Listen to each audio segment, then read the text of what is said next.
আজকে আমরা যে গল্পটা শুনব সেটার নাম সার্জন ও স্কুল মাস্টারের জুতো। চলুন তাহলে গল্পটা শুরু করা যাক। মূল গল্পে ঢোকার আগে একটা প্রশ্ন নিয়ে একটু ভাবা যাক। জীবনে অনেক বড় হওয়ার পর, অনেক সফল হওয়ার পর আমাদের কি মনে থাকে সেই মানুষগুলোর কথা, যারা আমাদের হাতে খড়ি দিয়েছিলেন, প্রথম অক্ষরটা চিনিয়েছিলেন? আজকের গল্পটা কিন্তু ঠিক এই প্রশ্নটাকেই ঘিরে। গল্পের শুরুতেই আমরা পরিচিত হব একজন ডাক্তারের সাথে, তবে তিনি কিন্তু বেশ অহংকারী। ইনি হলেন ডক্টর আবির, শহরের সবচেয়ে নামকরা হার্ট স্পেশালিস্ট। মানে পেশায় তিনি এক কথায় যাকে বলে তুখোর, কিন্তু স্বভাবটা ঠিক তার উল্টো। মেজাজটা সব সময় সপ্তমে চড়ে থাকে, আর রোগীদের সাথে তো কথাই বলেন না বলতে গেলে। তার কাছে মনে হয় রোগীর জীবনের চেয়েও নিজের 1 মিনিটের দাম অনেক বেশি। ভাবতে পারেন ওনার খ্যাতি কোন পর্যায়ে ছিল। ওনার অ্যাপয়েন্টমেন্ট পেতে হলে রোগীদের 1 মাস অপেক্ষা করতে হতো। জাস্ট একটা সংখ্যা, কিন্তু এটাই বুঝিয়ে দেয় উনি কতটা ব্যস্ত আর গুরুত্বপূর্ণ একজন ডাক্তার ছিলেন। তো এভাবেই চলছিল তার নিখুঁত নিয়মের জীবন। কিন্তু একদিন তার ক্লিনিকে এমন একজন এসে হাজির হলেন যিনি গল্পের মোড়টা একেবারে ঘুরিয়ে দেবেন। দিনটা ছিল ঝুম বৃষ্টির, আর ডাক্তার আবির তার এসি চেম্বারে বসে একটার পর একটা রোগী দেখছেন। মানে বাইরের পৃথিবীর ঝড় বৃষ্টির সাথে তার এই ঝকঝকে চেম্বারে কোনো সম্পর্কই নেই। আর ঠিক তখনই তার অ্যাসিস্ট্যান্ট এসে খবর দিল যে অ্যাপয়েন্টমেন্ট ছাড়া একজন খুব বয়স্ক লোক এসেছেন। বুকে নাকি ভীষণ ব্যথা, ডাক্তারের সাথে একবার দেখা করার জন্য খুব অনুরোধ করছেন। ব্যাস, এই ছোট্ট একটা ঘটনায় সবকিছু ওলটপালট করে দেওয়ার জন্য যথেষ্ট ছিল। আর একথা শোনা মাত্রই ডাক্তার আবিরের মেজাজটা গেল বিগড়ে। তিনি চরম বিরক্ত হয়ে অ্যাসিস্ট্যান্টকে বললেন, অ্যাপয়েন্টমেন্ট ছাড়া আমি কাউকে দেখি না, বের করে দাও ওনাকে। ভাবুন একবার, এই একটা কথাতেই তার ভেতরের সব অহংকারটা বেরিয়ে এলো। কিন্তু গল্পটা এখানে শেষ হলে তো আর বলার কিছু থাকত না, বরং এখান থেকেই গল্পের সবচেয়ে ইমোশনাল পার্টটা শুরু হতে যাচ্ছে।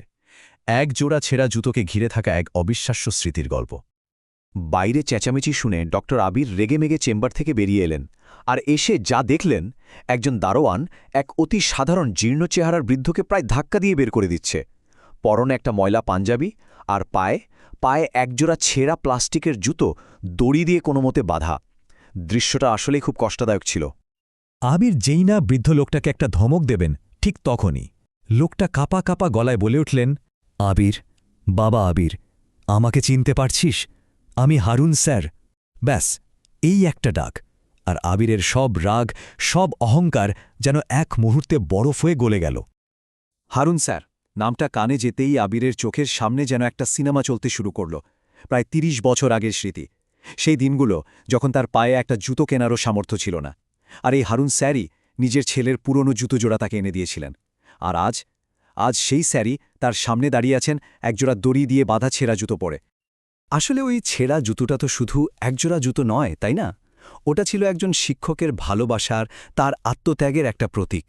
ওই ত্যাগটাই তো আবিরের আজকের এই বিশাল সাফল্যের ভিত গড়ে তুলেছিল। তার এই দামি গাড়ি, মস্ত বড় হাসপাতাল, সব কিছুই তো আসলে স্যারের সেই ছেঁড়া জুতোরই দান। আর এই সত্যিটা বুঝতে পারার পরই ডাক্তার আবিরের ভেতরটা যেন একদম বদলে গেল। তার ঘুমিয়ে থাকা বিবেকটা হঠাৎ করে জেগে উঠল। আবির 1 সেকেন্ডও দেরি করলেন না, ছুটে গিয়ে একেবারে স্যারের পায়ে লুটিয়ে পড়লেন। এতগুলো রোগীর সামনে কোনো লজ্জা না করে তিনি তার শিক্ষকের ওই ধুলো মাখা ছেঁড়া জুতোর ওপর মাথা রেখে হাউ মাউ করে কাঁদতে লাগলেন। তার সব অহংকার, সব দেমাগ যেন এক মুহূর্তে ধুলোয় মিশে গেল। আর কাঁদতে কাঁদতেই আবির বলে উঠলেন, স্যার আমাকে ক্ষমা করে দিন। আমি অনেক বড় ডাক্তার হয়েছি ঠিকই, কিন্তু ভালো মানুষ হতে পারিনি। এর চেয়ে বড় স্বীকারোক্তি আর কি হতে পারে বলুন? তবে শুধু কেঁদেই কিন্তু তিনি থেমে যাননি। আবির সেদিন তার ভুলের প্রায়শ্চিত্তও করেছিলেন।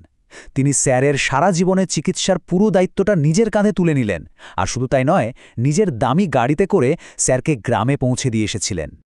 তো এই অসাধারণ গল্পটা থেকে আমরা কি শিখতে পারি? চলুন মূল বিষয়টা একবার দেখে নেওয়া যাক। গল্পের মূল শিক্ষাটা খুব সহজ, কিন্তু ভীষণ জরুরি। জীবনে যত বড়ই হই না কেন, নিজের অতীতকে, নিজের শিকড়কে কখনো ভুলে যেতে নেই। আর সেই শিক্ষকদের সম্মান করা উচিত যারা নিজেদের সবকিছু দিয়ে আমাদের ভবিষ্যৎটা গড়ে দিয়েছেন। কারণ সত্যি বলতে কি, তাদের আশীর্বাদ ছাড়া কোনো সাফল্যই কিন্তু পূর্ণ হয় না। শেষ করার আগে একটা প্রশ্ন সবার জন্য রেখে যাচ্ছি। আচ্ছা, আবিরের মতো আমরাও কি আমাদের কোনো প্রিয় শিক্ষককে সময়ের সঙ্গে সঙ্গে ব্যস্ততার অজুহাতে ভুলে গেছি? হয়তো এখন নিজেদের একবার এই প্রশ্নটা করার সময় এসছে।